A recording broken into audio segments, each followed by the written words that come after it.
La Iglesia de Restauración lo invita a compartir un tiempo con la Palabra de Dios, de la mano del pastor Walter Escalante. Hay varias cosas que les quiero contar y compartir.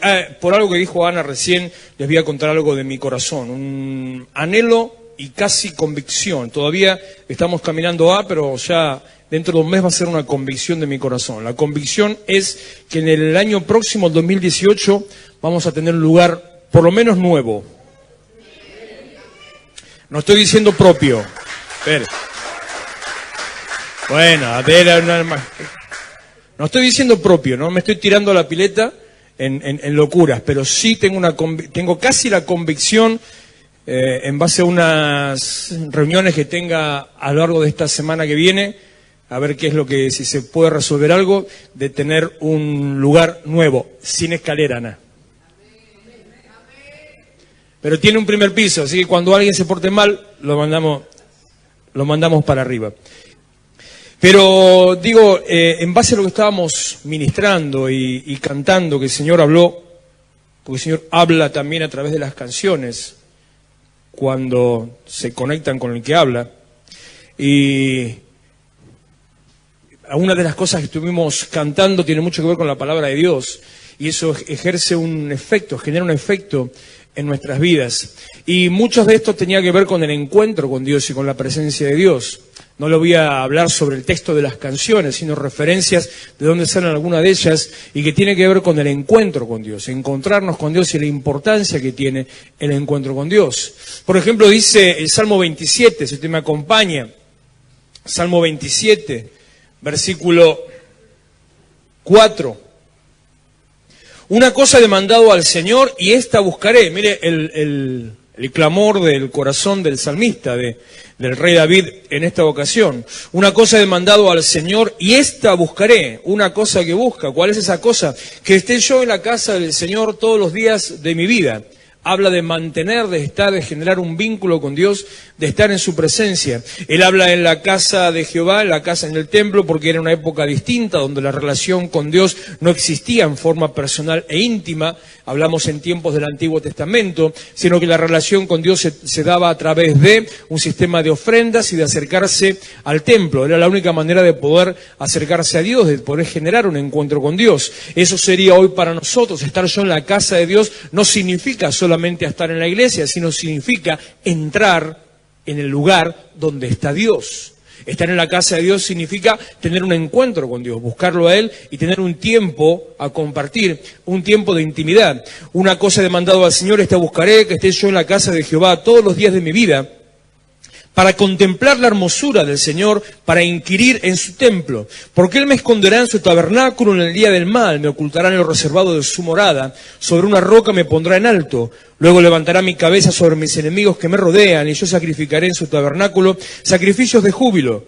Cantaré y entonaré alabanzas a Jehová. Fíjese, entonces él dice cuáles son los beneficios, los resultados de permanecer y de estar en la casa, en la presencia del Señor. No solamente por compartir un tiempo de intimidad, no solamente por encontrarnos con Él, no solamente para presentar alabanzas, sino porque Dios nos protege, Dios nos refugia, Él nos cuida, Él nos envuelve. Cosas que durante el tiempo que estuvimos orando en el altar, el Señor me iba guiando. Protección, cuidado, refugio, contención. Eso sucede solamente en la presencia de Dios. No existe de otra manera.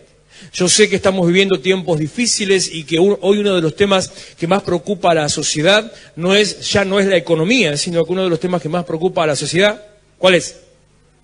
La inseguridad. Todo el mundo anda temeroso o preocupado o con mucho cuidado o extremo cuidado porque uno no sabe de qué lado puede venir el problema, dónde se puede generar. Lo que también les digo, haciendo un paréntesis, para nosotros como cristianos es un peligro pensar así. No vivir en esto, sino pensar de esa manera es un peligro. ¿Por qué? Porque generamos, sin darnos cuenta, generamos impactos de fe. Y cuando usted, teniendo a Cristo en su corazón, creyendo lo que Dios puede hacer, anda con miedo de lo que puede pasar, ¿sabe lo que pasa? Job dice, el libro de Job dice, él en un momento de su depresión, de angustia, dice, lo que temí me sobrevino. Aquellas cosas que yo tenía miedo me vinieron. ¿Por qué? Porque usted tiene un poder y una capacidad a través de su fe para generar aquellas cosas que espera. Es un peligro. Esto todavía estamos dentro de un paréntesis, ¿no? Dice Hebreos capítulo 11, versículo 1. Pone lo que es el de la fe. Habla puntualmente de la fe, habla de qué significa creer, de cuál es el efecto y cómo hay que creer. A mí me gusta decir, además, aparte de lo que dice este texto, que obviamente es el correcto, a mí me gusta decir que fe no es creer, sino fe es saber que Dios va a hacer lo que Él dijo que va a hacer, como también decía en otra de las canciones.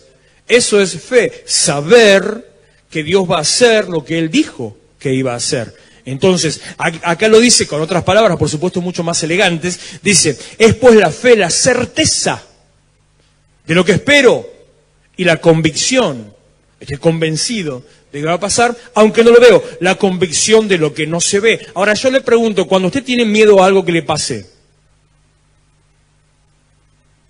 ¿no tiene certeza de lo que le espera y convicción de lo que no ve?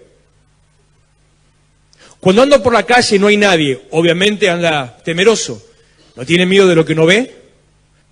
Eso es un peligro, porque usted genera fe, y con ese ejercicio, ese impacto de fe que provoca, las cosas vienen. Por eso, antes de andar preocupado por lo que pasa, usted tiene que creer en aquel que lo cuida, que lo cubre, andar tranquilo. No temeroso, sí temeroso de Dios, pero eso es otro canal, es otro capítulo, es otra historia. Andar tranquilo, sabiendo que Dios nos cuida. Por eso digo, en este tiempo difícil, donde la sociedad anda temerosa por la inseguridad, mire lo que nos dice el Salmo. Él nos cuida, Él nos protege, Él nos envuelve, nos esconde, dándonos ahí de su protección. Salmo 84, verso 10. Mire también la misma idea, el mismo clamor del salmista. Mejor es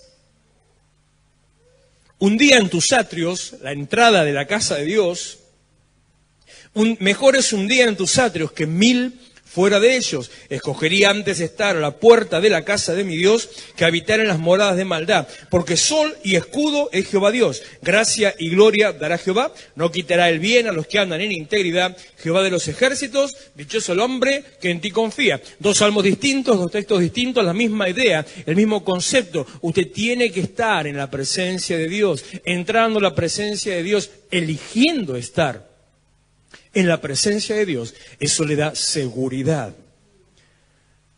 Para nosotros la seguridad no viene de un gobierno, no viene de fuerzas de seguridad, que tiene que haber y por supuesto, sino que la seguridad viene de confiar en Dios. Como dice el último texto, dichoso el hombre que en Dios, dichoso el hombre que confía en el Señor, usted va a andar seguro. Entonces, decía anoche, y sobre eso es lo que quiero enfocarlo más que nada, ¿cuál es el propósito de la iglesia? Si uno tuviera que definir para qué existe la iglesia, entonces en base a lo que estamos diciendo, digo, la iglesia es para, o el propósito de la iglesia es para que usted se encuentre con Dios. Lo importante de hacer iglesia, de tener iglesia, de estar en una iglesia, ¿para qué digo yo a veces, y a veces pienso en esas cosas, a veces me agarran algunas crisis? ¿Para qué tanta inversión, tanto trabajo, tanta dedicación, tanto esfuerzo, tanto cansancio, tanto compromiso? ¿Para qué? ¿Cuál es el propósito? ¿Para qué lo hacemos? Yo me voy, le cuento una intimidad mía, porque yo los domingos soy más intimero. Los de los sábados no escuchan estas cosas. ¿Cuál es la intimidad? ¿Cuál es lo que le quiero contar? Así al abrirle mi corazón. Hay momentos en los que yo, más que nada los sábados a la noche, me voy de la iglesia. Anoche nos fuimos creo que a las 11 de la noche. Y yo digo, estoy en la oficina, estoy saliendo y me apuran para salir. Y yo no me puedo ni levantar de lo cansado que estoy en mi oficina. Y cuando me levanto y digo, otra vez tengo que venir mañana. Sinceramente le digo, me pasa eso todos los sábados, me pasa eso. Otra vez tengo que venir mañana. Pero después me pasa lo contrario. Igual, olvídese, aunque yo quisiera, hoy eran 8 menos cuarto, ya estaba levantado, ya estaba despierto, con todas las pilas puestas, y no podría no venir. O sea, eso es más fuerte que yo. Pero después lo que me pasa es que vengo, estoy, Y digo, ¿cuándo es domingo otra vez? Porque lo importante es estar, esforzarnos, comprometernos, trabajar para tener un encuentro con Dios. Entonces voy a la palabra y busco el propósito, me meto en algunos textos y digo, sí, definitivamente lo importante es el propósito de la iglesia, es tener un encuentro con Dios. Éxodo capítulo 3, Éxodo 3:1, apacentando, un texto que usamos para liderazgo, para enseñanza de liderazgo y de liderazgo pastoral, 4 puntos. En los cuales vemos a Moisés, que está al frente del propósito de Dios, sacando al pueblo de la esclavitud, llevándolo a un tiempo de libertad, sacándolo de Egipto y llevándolo hacia la tierra prometida. Él tiene que hacer un trabajo bastante complicado, que fue luego pasar por el desierto. Cuando anda entonces en el desierto, esto no es de ese momento, sino cuando Dios le habla de antes, dice que él, apacentando las ovejas de su suegro, Jetro, sacerdote de Madián, llevó a las ovejas a través del desierto ¿hacia dónde la llevó? Hacia Horeb. ¿Y qué dice que es Horeb? Monte de Dios. El propósito del ministerio, el propósito de la iglesia, en definitiva podemos decir que Moisés fue el primero que tuvo una iglesia en el desierto. 70.000 miembros tenía su iglesia. Con razón Moisés se volvió loco después. Con razón le revolvió la vara, le pegó la piedra, estaba pasado de rosca al tipo. 70.000 miembros tenía su iglesia. Y había de todo, los rebeldes como ahora, los complicados, los conflictivos como ahora, los que le querían serruchar el piso como ahora. Pero así fue Moisés a través del desierto, llevándolos hacia la presencia de Dios. Lo importante de la iglesia, el efecto de la iglesia, el propósito de la iglesia, tener un encuentro con Dios. ¿Está de acuerdo conmigo? Pero me encuentro, Deuteronomio capítulo 1, versículo 6, que Moisés llevó al pueblo a través del desierto. Salió de Egipto, cruzaron el Mar Rojo. Si usted vio los 10 mandamientos o el príncipe de Egipto, aunque no haya leído la Biblia, ya conoce toda la historia. Ya sabe todo lo que pasa. Se abre el mar y todas las cosas espectaculares que pasan. Y cruzan el mar y cruzan en seco y va atrás Faraón con sus carros. Y ahí apareció, no me acuerdo quién, cantando los carros de Faraón. Que eso para los de mi generación. Los carros de Faraón, la canción que habla de ese momento donde salen de Egipto, cruzan y empiezan a transitar por el desierto. Los lleva a través del desierto, pasa un montón de conflictos, 40 años transitan en el desierto. Llegan al final, hacia el último punto, llegan al momento, al monte de Horeb. Encuentran el monte Horeb, se asientan en el monte Horeb. Y en ese momento empieza a afirmarse, a asentarse, a formarse las familias, formarse las tribus, a crecer el pueblo. Y pensaron que ya habían llegado a su meta. Como nosotros, como si nuestra meta fuera encontrarnos con Dios. ¿Es nuestra meta encontrarnos con Dios? Y Dios le dice, Jehová nuestro Dios nos habló en Horeb, en el monte al cual Moisés los llevó, diciendo, han estado bastante tiempo en este monte. Ha estado mucho tiempo en este monte. Llevan demasiado tiempo echando raíces. Llevan demasiado tiempo cómodos en este lugar. Esa situación me lleva a pensar a mí que entonces no alcanza solamente con tener un encuentro con Dios. Y no estoy diciendo que no hay que tener un encuentro con Dios. Le vuelvo a repetir, el encuentro con Dios alimenta, sostiene, edifica, levanta, protege. El encuentro con Dios ordena nuestros pensamientos, alimenta nuestra mente, tenemos la mente de Cristo. El encuentro con Dios nos libra de los enemigos, nos da ganas de seguir avanzando. El encuentro con Dios nos empieza a hacer ver las cosas de otra manera. Alguien me dijo esta semana y llenó mi corazón. Mire qué cosa simple y profunda le voy a decir al mismo tiempo. Alguien me dijo, ahora tengo ganas de vivir. Pequeño, te va a decir, lo más normal. Lo más normal cuando usted está bien puesto. Muchas veces no es lo más normal. Muchas veces uno ya no tiene ganas. Como no recuerdo si fue, la semana pasada fue las elecciones, ¿no? Eso sí, la semana pasada no tuvimos culto. el miércoles, el sábado de la semana pasada, enfocándonos en la vida de Elías, en el momento que él se detiene por una situación de peligro, porque es acusado, es atacado por una mujer, luego de que él había hecho una obra tremenda, Primera de Reyes, capítulo 18, capítulo 19, había matado, había eliminado a 800 profetas paganos, sacerdotes falsos, de dioses falsos, había hecho una obra tremenda, y luego de eso viene una mujer, la reina, la esposa del rey, y le dice, te voy a matar. Y por detenerse a eso, se olvidó de todo lo que Dios hizo a través de él, todo lo que él hizo con sus propias manos, con el poder de Dios. Él a cuchillo mató a 800 tipos. Entonces dice 1 Reyes 19, versículo 3, viendo pues el peligro, huyó, se alejó, se fue al desierto.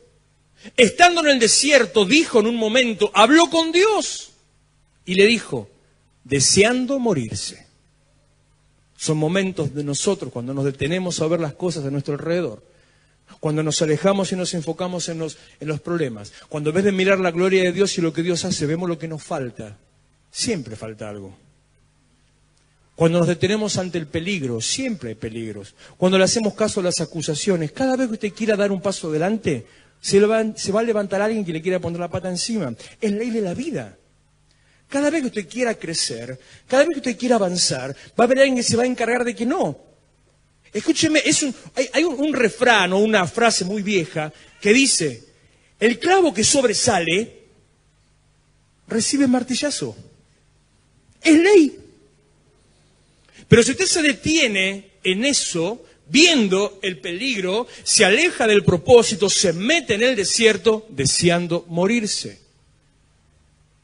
En el caso de Elías, después Dios se encargó, tuvo con él encuentro tras encuentro, palabra tras palabra, manifestación más manifestación. El problema de Elías, que si llego después se lo cuento, es que él no quiso cambiar. Pero el problema, la bendición nuestra es que ante un encuentro, ahora tengo ganas de vivir. Ya no pienso en, no quiero vivir. Entonces me lleva a pensar que no solamente se trata de un encuentro, el propósito de la iglesia, el propósito de que usted esté acá esta mañana, mire que hay que estar a la mañana acá, se tiene que levantar temprano, tiene que romper su estructura, capaz que se acostó a las, qué sé yo, no quiero andar chusmeando ni poniendo incómodo, capaz que se acostó a las 10 de la noche, o a las 12, o a las 2, o a las 4, o a las 5. Puede ser. Entonces, levantarse a la mañana es mi hijo, Emanuel, usted lo conoce, y si no lo conoce, es el batero más flaco, el más joven, mi hijo del medio, hoy creyó que tenía que venir a tocar. Se rotan los bateristas. Tenemos 3, entonces hay que acomodarlo, ¿no? Creyó que tenía que venir a tocar. Entonces me deja... Me dice anoche y esta mañana encuentro un mensaje también, por eso le digo, encuentro un mensaje, un WhatsApp, dice, llamame que tengo que tocar. El mensaje era a las 5 de la mañana. Yo no sé qué corno hace levantado solo toda la noche, no entiendo qué hace. Bueno, a las 5 de la mañana llamame que tengo que tocar. Entonces lo llamé, costó un rato obviamente, por supuesto, pero cuando escuchó que el auto ya estaba en marcha se levantó y salió. Y vino para tocar y se encuentra con que ya había otro tocando. Entonces, ¿sabe qué hizo? Ni lerdo ni perezoso, el tipo, dame la sube, desapareció. ¿Usted lo ve? No está. Debe estar durmiendo el quinto sueño otra vez. Pero el propósito, el llamado, eso hizo que se levante y que se esfuerce. Porque hay un propósito y una transformación. El tema no es que usted se encuentre con Dios y que esa sea su meta, su fin y su destino. El tema es qué hace usted cuando se encuentra con Dios. El punto es qué hago yo habiendo tenido un encuentro con Dios. Los encuentros con Dios, voy a ese pasaje, Primera de Reyes 19:11, por favor. En el momento en que le habla Dios a Elías, cuando ella estaba encerrado en el desierto, se había metido en una cueva. ¿Cómo anda su cueva? La adornó, la pintó, puso cartelitos, florcita, la alfombró. Tenemos cueva de todo tipo. Nos acomodamos en las cuevas para escondernos de nuestras responsabilidades, del llamamiento de Dios, para lamentarnos de nuestros propios problemas. Nos ponemos espejos para ver lo mal que estamos todo el tiempo y así seguimos llorando. Ponemos en nuestras cuevas metemos Play 4, tenemos Netflix en la cueva, tenemos minibar. ¿Qué pasa aquí? Las cuevas tienen momentos de protección, pero también las cuevas son para encerrarnos y debemos salir. Dios viene a sacarnos. Desde el versículo 9 hasta el 11, déjalo ahí. Desde el 9 dice, Elías se metió en una cueva donde pasó la noche y vino a él palabra de Jehová, el que le dijo, ¿qué haces aquí, Elías? Él respondió, he sentido un vivo celo por Jehová, Dios de los ejércitos, porque los hijos de Israel han dejado tu pacto, han derribado tus altares, han matado de espada a tus profetas, y solo yo he quedado. Cuando usted se mete en una cueva, siempre se cree que es el único. Cuando se mete en una cueva, se siente como esa película Yo, la peor de todas. Cuando se mete en una cueva, es la víctima del pueblo, es la víctima del mundo. Nadie lo entiende, nadie me comprende. Todos me señalan, todos me acusan. Claro, porque ¿sabe cuánta gente hay dentro de una cueva? Está usted, el murciélago, la rata, la cucaracha y el alacrán, no hay más. Entonces es el único. Pero en realidad no es solo eso, sino eso es lo que nosotros nos alimenta, porque más abajo dice, en el último versículo de este pasaje dice, aunque él pensaba que era el único, Dios le dice, viejo, dejá de hinchar, hay otros 7.000 que están en la misma que vos. Vos te crees el único, vos sos el último orejón del tarro, vos sos la única Coca-Cola del desierto. Hay otros 7.000 que están en la misma que vos y no andan llorando por los rincones. Él se metió en la cueva. Entonces, mire lo que hace Dios. Le habla, le pregunta, él contesta. Ahí lo que les decía recién. Solo yo he quedado y me buscan para quitarme la vida. Entonces Dios le dijo, la manera de cambiar tu visión, de salir de tu cueva, es muy sencillo. Salí, sal fuera. Hay cosas que usted espera que Dios haga, que Dios no va a hacer nunca. Nunca. Señor, sacame de esta situación. Espera sentado. Señor, sacame de este problema. Ponete cómodo. Un almohadón te va a venir bien. Un sillón con brazos. Señor, cambia mi manera de pensar. Olvídate, no va a suceder nunca. Hay cosas que Dios manda, no digo espera, Dios manda que nosotros hagamos. Escúcheme, Dios le está hablando a Elías. Es Dios. No es el Gauchito Gil, no es ¿cómo es? El Pascual, el Don Pascual. ¿Es Don Pascual o cómo se llama? Algo así. Hermano Pascual, hermano tuyo será, mío no es. Calmate un poco. Bueno. No, Sandra, si acá estamos todos locos. En esta iglesia está el cartelito puesto en la puerta, solo que es indeleble, dice, normal es abstenerse. Claro. Dios le está hablando, Dios mismo viene a él. Dios que tiene el poder de hacer todo lo que quiera. O sea, Dios tiene el poder de hacer todo. ¿Lo duda usted? ¿Lo cree? Todo. Dios le muestra, hace manifestaciones que están acá en este mismo versículo, pero Dios le dijo, salí vos, no te voy a sacar yo, salí vos. Lo que quiere decir, y lo meto delante de un problema, a usted ahora, acá en esta mañana, así, usted tiene un problema. Si usted no sale de su cueva, no es culpa de Dios. Tiene la obligación, la responsabilidad de salir solito. Antiguamente yo decía una frase con la cual yo mismo me ministraba, hace muchos años. Dios va siempre detrás nuestro o al lado nuestro, hasta que damos el primer paso. Cuando usted da el primer paso, Dios se pone adelante y le abre el camino para seguir. Pero hasta que usted no se mueve, hasta que no sale, Dios no hace absolutamente nada. Sal fuera, le dice. Y entonces, he aquí Jehová que pasaba y un grande y poderoso viento que rompía los montes y quebraba las peñas delante de Jehová. Pero Jehová no estaba en el viento y tras el viento un terremoto, pero Jehová no estaba en el terremoto y tras el terremoto un fuego, pero Jehová no estaba en el fuego. Manifestación. Dios vino a él. Dios le habló a él. Dios lo buscó a él. Dios se manifiesta delante de él, Dios hace temblar todo, Dios envía viento, Dios envía fuego, hizo todo para llamar la atención. Ay, cuántas veces Dios te está llamando la atención, cuántas veces Dios hace que todo tiemble a tu alrededor, cuántas veces Dios hace que se sacudan las cosas alrededor. No se guíe de las manifestaciones, pero preste la atención, porque dice, pero Dios no estaba. A veces cometemos el error de guiarnos o esperar solamente manifestaciones. Y las manifestaciones son formas en que uno reacciona ante la presencia de Dios, nada más. No es Dios, es forma en que uno reacciona ante la presencia de Dios. Unos saltan, otros gritan, otros lloran, unos se caen, unos se ríen, otros se quedan quietos. Unos tiemblan, otros se sacuden, pasan algunas otras cosas, a otros no les pasa nada. ¿Qué quiere decir? ¿Que en unos Dios obró más que en otros?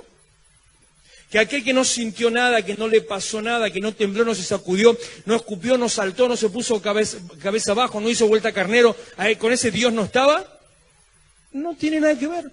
Dios conoce tu vida, tu personalidad y tu temperamento. Dios conoce tu carácter, conoce también tus miedos. Dios te ministra y llega a vos en la manera en que vos lo vas a entender y lo vas a recibir. Dios no te avergüenza, Dios no te presiona, Dios no te oprime.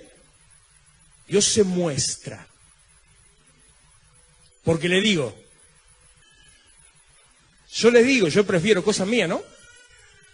He visto gente, tantos años, de ministerio, no de vida, ¿no? Porque he visto gente teniendo todo tipo de manifestaciones, de todo tipo. Y también he visto gente que habiéndose caído, llorado, revolcado, pataleado, cantado, gritado, dado vueltas, cuando fue a su casa, seguía siendo el mismo. Y he visto otras personas que solamente se animaron a creer, a escuchar, se pusieron delante, a adorar, hablaron con él, escucharon lo que tenía que decir y se fueron igual que vinieron. Pero llegaron a su casa y algo distinto empezó a pasar. La manifestación no es Dios. Dios está por encima, Dios es más grande. El encuentro no marca solamente haber estado con Dios. Lo que define que estuviste con Dios, ¿sabes qué es? ¿Qué pasa después de ese encuentro con Dios? Lo que define, lo que da testimonio, lo que realmente afirma que estuviste con Dios es, como dijo Jesús, por sus frutos los conocerán. ¿Cómo sabe los versículos? Qué lindo. Tener fruto, una transformación. El propósito de la iglesia no es que usted se encuentre con Dios y se siente ahí, empiece a criar cebo, como decía mi vieja. Salgo de la oficina esta mañana temprano, manga de angurriento. Me encuentro a todos estos alrededor de una mesa, metafatura. Si le faltaba, ¿qué me dijeron? Le faltaba el partido de fútbol, ya estaban completos. No es el propósito que usted, ya está, ya llegué. El propósito de Dios, el propósito de la iglesia es que usted sea transformado.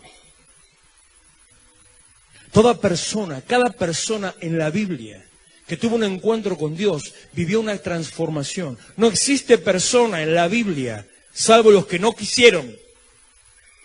No existe persona en la Biblia, personaje bíblico, historia que conozcamos, o tal vez no. No existe uno que habiendo tenido un encuentro con Dios no haya sido transformado. Lo que define si usted tuvo un encuentro con Dios es que sea transformado. Y si usted no es transformado, si usted no cambia,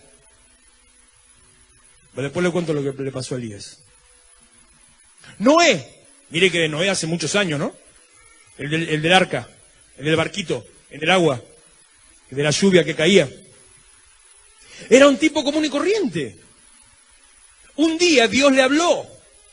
Un día Dios le dijo, juntá madera de tal, armá esto y tal otra cosa, y armá un barco. Y él le dice, ¿para qué barco? Y acá no hay agua. Es desierto, desierto, desierto, desierto. Va a llover. ¿Qué es la lluvia si nunca llovió? Lea Génesis 6. Dice que nunca había llovido sobre la tierra todavía. Y Dios le dice, ¿voy a armar el barco? ¿Y Noé sabe qué hizo? Armó el barco. Ese sí que es un tipo de fe. Y estuvo todo el tiempo que estuvo, años, edificando, construyó, se largó el diluvio, se vino la inundación, y después de todo lo que le hayan dicho, criticado y también que le hayan acusado, se convirtió de ser un tipo común y corriente a ser el que salvó a una generación.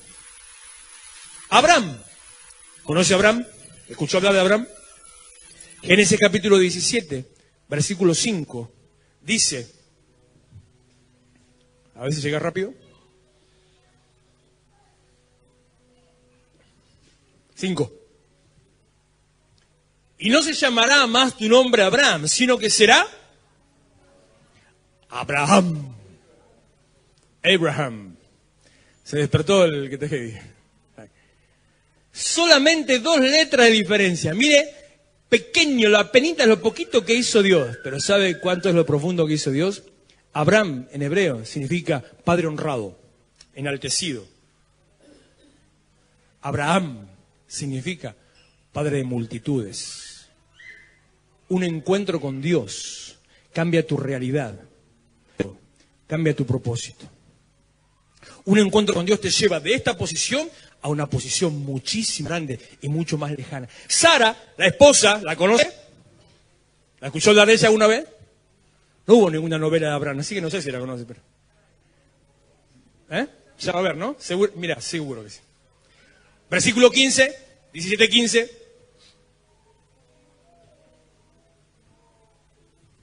Dijo también Dios a Abraham, a Sarai, tu mujer, no la llamarás Sarai, mas Sara será su nombre.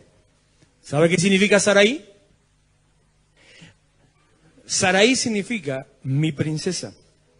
¿Sabe qué significa Sara? Princesa. ¿Cuál es la diferencia? Una sola diferencia, un artículo posesivo. Dios le dice a Abraham, a tu mujer no le vas a decir más mi princesa. La vas a llamar princesa. Un encuentro con Dios cambia la realidad, cambia la posición y cambia el destino. Dejó de ser la de alguien y pasó a ser de Dios. Jacob, el hijo, el nieto de Abraham, Génesis 38, versículo 28, 32, 28. El varón le dijo, cuando tuvo Jacob un encuentro con un ángel, no se dirá más tu nombre Jacob, sino Israel, porque has luchado con Dios y los hombres. ¿Sabe qué quiere decir Jacob? No le ponga nunca Jacob a un hijo, por favor. Engañador, suplantador, mentiroso, político, va lo mismo. ¿Sabe qué quiere decir Israel? Príncipe de Dios. Príncipe de Dios. Un encuentro con Dios cambia tu condición de mentiroso a príncipe. El encuentro con Dios nos transforma. No hay encuentro con Dios sin transformación. Si no hay transformación, usted no tuvo un encuentro con Dios. Solamente tuvo un lindo ratito agradable, un momento de deleite, un momento de placer y nada más. Segunda de Corintios, capítulo 3, versículo 18. Dejé 3 o 4 ahí en el medio porque ya se enfrían los fideos. Segunda de Corintios, capítulo 3, verso 18 dice, para que usted le sea de testimonio sobre su vida. Por tanto, nosotros todos, mirando a cada descubierta como en un espejo la gloria del Señor, somos transformados. Si usted tuvo un encuentro con Dios, usted es transformado. Si usted no es transformado, no tuvo un encuentro con Dios. Nosotros somos transformados. La transformación que Dios hace en nosotros la podemos marcar en 3 niveles. Hay 3 cosas que Dios hace a través nuestro. Como Dios que es Padre, Hijo, Espíritu Santo, como nosotros que somos espíritu, alma y cuerpo. Dios hace 3 cosas, afecta a 3 áreas. Toda decisión que usted tome, no la afecta solamente a usted. Afecta a su entorno, su casa, su familia, sus hijos si los tiene, el lugar donde se mueve, la sociedad entera.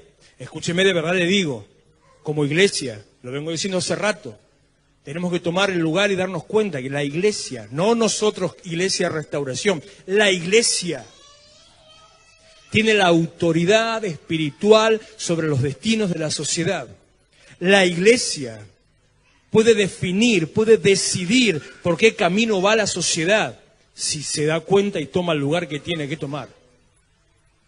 En la parte espiritual, ejecutando. En la parte humana, también incluso votando apropiadamente.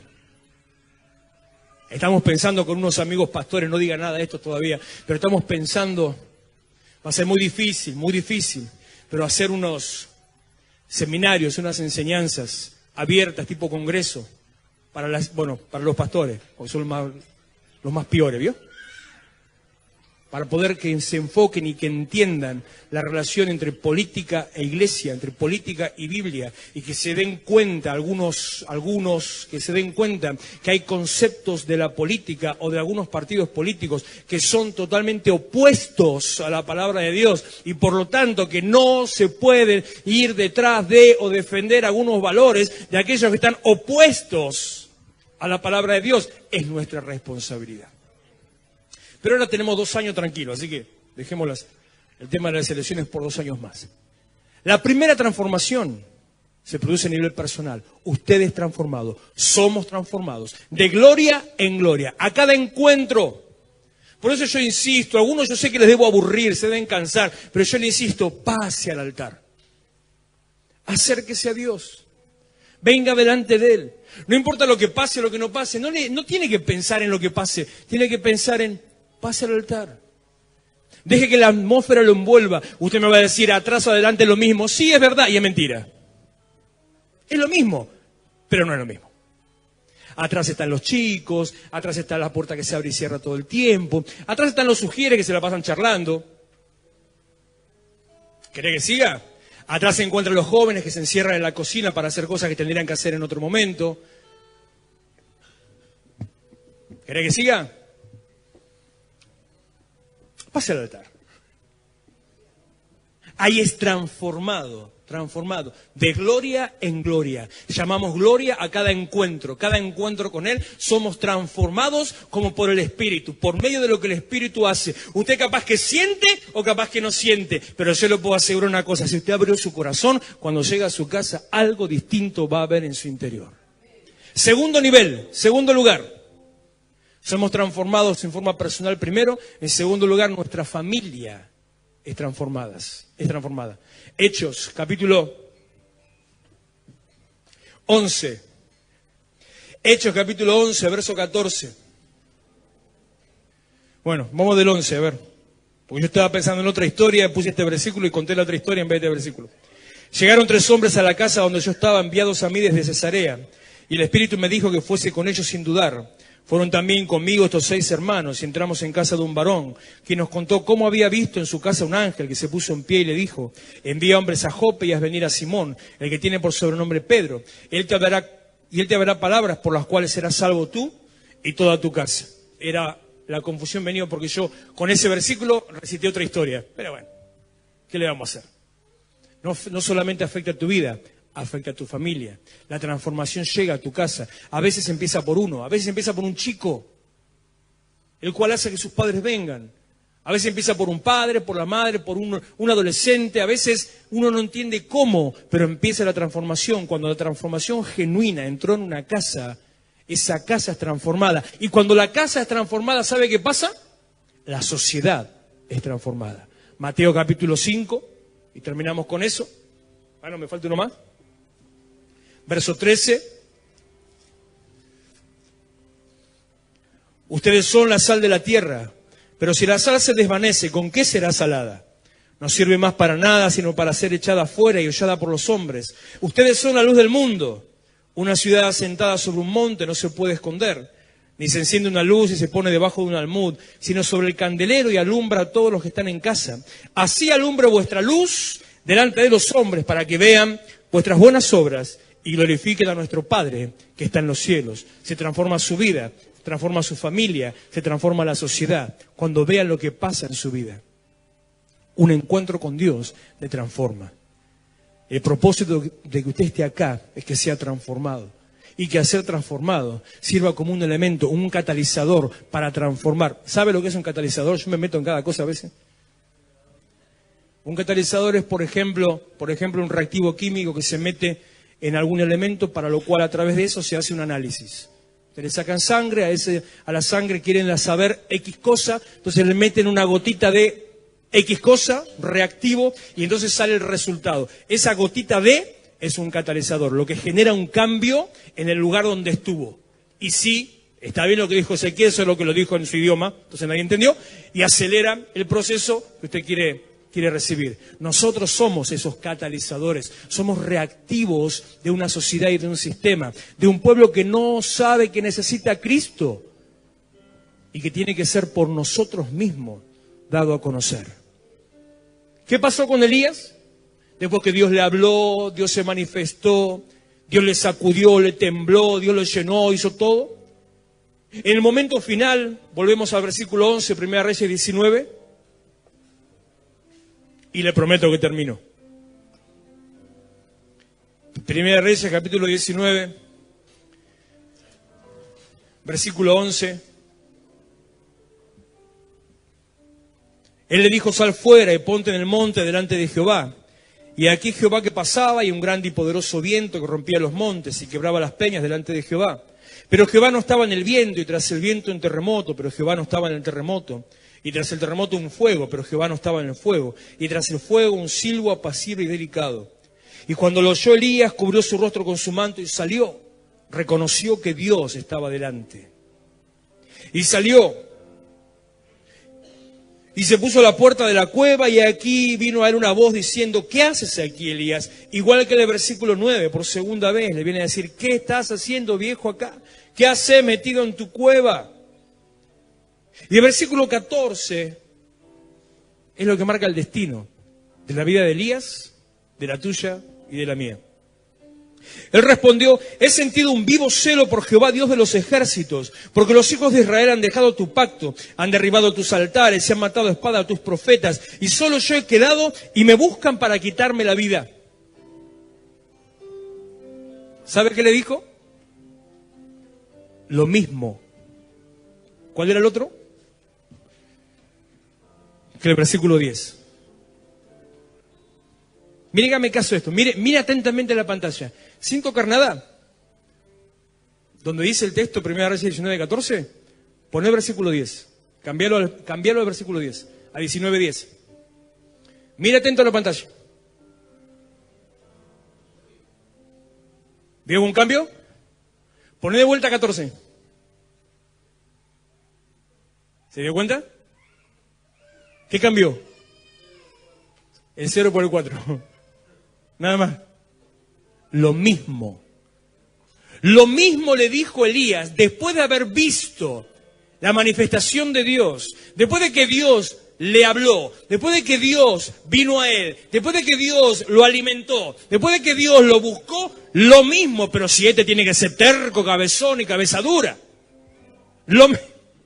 Lo mismo le dijo a él. No quiso ser transformado.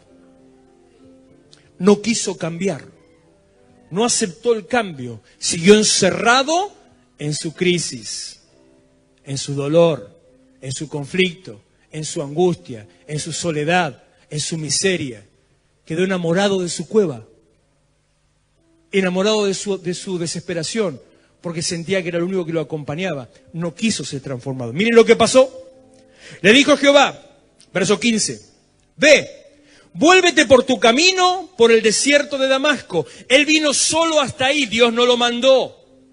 Él se metió en el desierto, Dios no lo puso. ¿Qué le dice Dios? Volvé por el mismo camino que viniste. Andate otra vez al medio del desierto. Escúcheme, miren lo que dice ahora el versículo 16. Así me voy acelerando esto. El fin del 15. Llegarás y ungirás a Hazael por rey de Siria, a Jehú hijo de Nimsi ungirás por rey sobre Israel, y el de Eliseo espera un cachito. Cuando usted se mete en el desierto, cuando usted se niega a ser transformado, lo que Dios tenía que hacer con su vida lo va a hacer igual. Solo que usted se pierde el beneficio. Salí, volvé, atravesé el desierto y ungí al rey. Lo mismo que le pasó a Jonás. pataleó, lloró, chilló. Dios le dijo, anda para el sur, dijo, me voy al norte. ¿Ay, cuántos cristianos conozco así? ¿Cuántos ministros de alabanza conozco así que le dicen, hace así? No, a mí me gusta así. Hacen así, en el nombre de Jesús. Se fue para el otro lado. ¿Sabe qué pasó? ¿Conoce la historia de Jonás? Lo habrá visto, mire, qué sé yo. Hasta Popeye había un capítulo con la historia de Jonás. Se lo tragó un gran pez que había preparado Dios para él. Y luego de 3 días fue vomitado en las orillas de Nínive. Estuvo 3 días en una cueva hermosa, en la panza del gran pez. Salió en medio del vómito del pez. No le voy a predicar eso porque eso tenía un propósito, pero eso es otra historia, ¿no? Anduvo caminando Jonás por Nínive con olor a vómito de pescado. Espectacular tu perfume, chabón. Hay que ser práctico con la Biblia. No es imaginación. El pez lo vomitó y él entró a la ciudad. ¿Qué tenía? Vómito de pescado. Apestó a todo el mundo con el vómito de pescado. ¿Y sabe qué hizo? Lo mismo que le había mandado a hacer Dios al principio. Y que él hubiera subido a un barco y hubiera ido tranquilo. Y hubiera llegado en gloria. No, ahora llegó en pescado. Cuando vos no querés ser cambiado, Dios te lleva igualmente que hagas lo que Él quería que hagas, solo que no recibís el beneficio por hacerlo. Y en tercer lugar le dice, vas a ungir al rey, a este fulano y al otro, y a Eliseo. ¿Dónde está? Hijo de Safat, de Abel Meola, ungirás para que sea profeta en tu lugar. Cuando no querés cambiar, Dios te usa como una herramienta, te da una palmadita del hombro y te dice, viejo, ya no necesitamos de tus servicios. Estamos haciendo reducción de personal, te dice Dios. El propósito que tenía con tu vida, se lo agarra otro. Dios te reemplaza. Dios te reemplaza. Solamente por no querer ser transformado, por negarte a la transformación. Por eso cuando entras en la presencia de Dios, lo que Dios te diga por hacer, permitite que Él lo haga. Lo que Dios te mande a hacer, empezá a hacerlo. El cambio que Dios te pida, aunque te cueste hacerlo, felicito a aquellos que en esta mañana rompieron su propia estructura y dijeron, voy a la iglesia. Estás en el camino de la transformación. Estás entrando y dando los pasos a que Dios haga en tu vida lo que Él quiera hacer y que recibas también de ellos el beneficio. Una vida de bendición para vos, para tu casa, para tu familia y para toda una sociedad. Póngase de pie, por favor. Levante sus manos, dele gloria a Dios. Dígale, Señor, aquí pongo mi vida en tus manos. Me dispongo a ser transformado. A que vos me uses, Señor. Que me llenes con tu espíritu, que a través del encuentro yo pueda ser una herramienta de bendición. Decirle a Él, Señor, que mi vida sea una herramienta para cambiar mi casa, para cambiar mi familia, para cambiar mi sociedad, para que todos puedan verte, Señor, que yo sea de testimonio, que yo sea de luz para transformar el camino de los que están en oscuridad, aquellos que no saben dónde seguir, que no saben cómo caminar, no saben cómo avanzar, que yo sirva, Señor, de testimonio, de ejemplo, de transformador, transformado para transformar, cambiado para cambiar vidas. Te damos gloria, oh Dios. Y terminamos, Señor, adorando tu nombre, bendiciéndote. Solamente como un acto de fe, como un acto de compromiso de fe. Yo le voy a pedir, si usted está dispuesto a ser transformado por Dios, que dé un paso al altar, que pase al frente y con sus manos levantadas les diga con sus propias palabras, con sus labios, Señor, aquí estoy para que uses mi vida y hagas conmigo todo lo que vos quieras. Y adórelo a Él. Iglesia de Restauración, Avenida San Martín 2324, Florencio Varela. Los esperamos los miércoles a las 20 horas, sábados 19:30 y los domingos, reunión de jóvenes a las 18 horas. Vení a encontrarte con tus sueños.